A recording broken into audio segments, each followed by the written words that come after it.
Next 9 news में आपका बहुत बहुत स्वागत है। मैं हूं आपके साथ अबरारुल हक रहमान। प्रियंका गांधी ने कर्नाटक विधानसभा चुनाव से पहले भारतीय जनता पार्टी पर जमकर निशाना साधा है और कई मुद्दों को लेकर के, कई स्कीमों को लेकर पूरी तरीके से पोल खोल करती नजर आई है। और यहाँ पर यह भी कहा जा रहा है कि इस बार कर्नाटक में जो सर्वे इशारा कर रहे हैं उसमें कांग्रेस पार्टी पूरी तरीके से बढ़त बनाती हुई नजर आ रही है। पहले हम आपको वो बयान सुनाते हैं जो प्रियंका गांधी ने दिया है और किस तरीके से जनता ने उस बयान को सुना। और ये कहा जा रहा है कि दरअसल इस वक्त कर्नाटक में जो राजनीतिक फिजा है वो बदल रही है। तो पहले आप उस बयान। सर्वांना नमस्कार।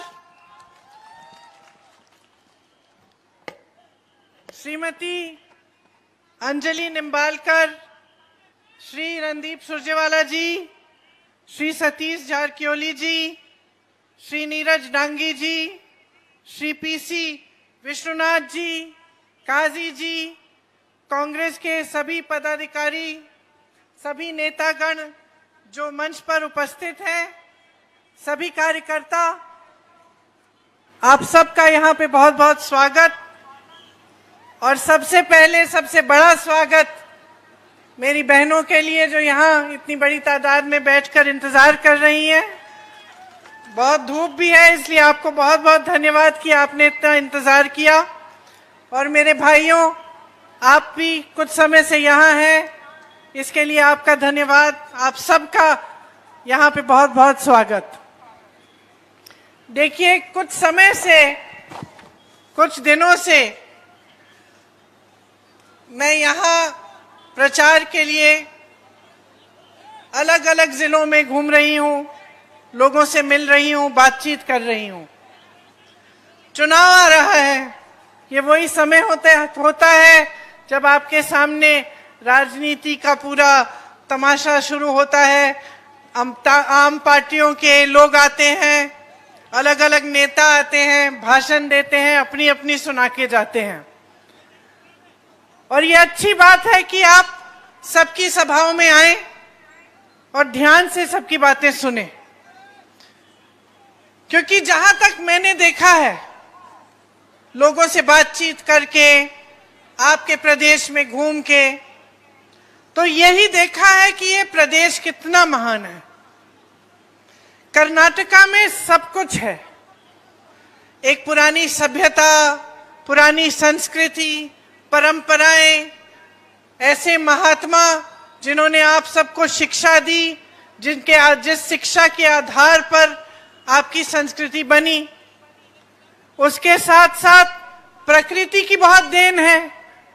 घने घने जंगल, खनिज की बहुत आपके पास रिसोर्स है, देन है, प्राकृतिक देन है।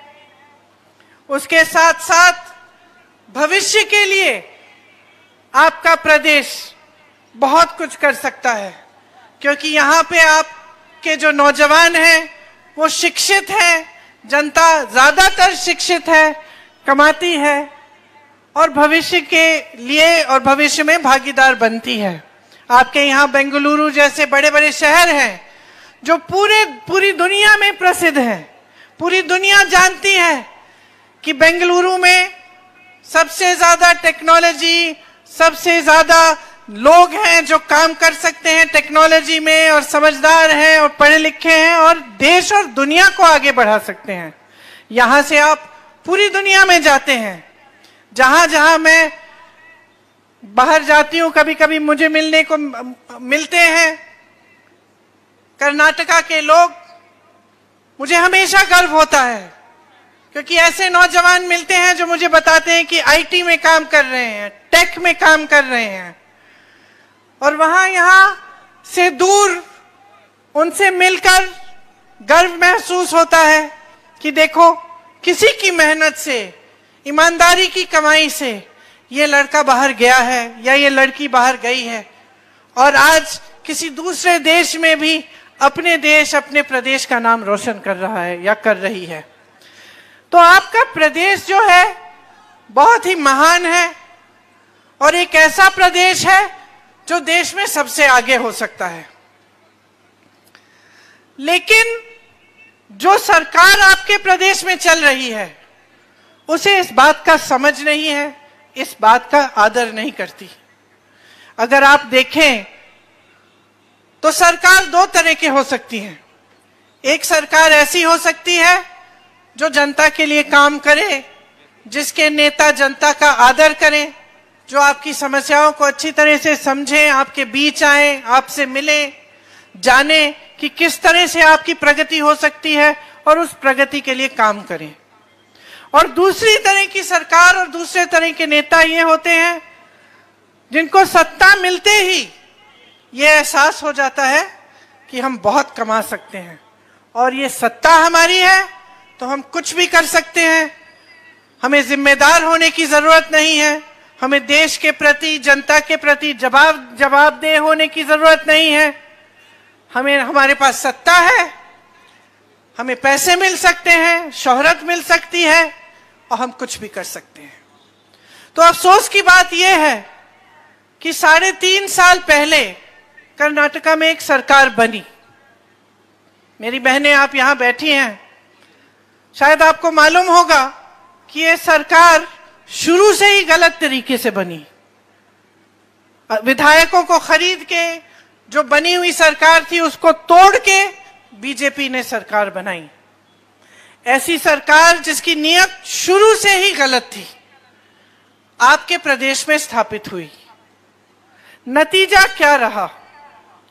नतीजा ये रहा कि सबसे पहले जो गवर्नेंस जिसको कहते हैं, जिसके जरिए सरकार चलती है, प्रदेश चलता है, वो कम हो गई, बंद सी ही कह लो।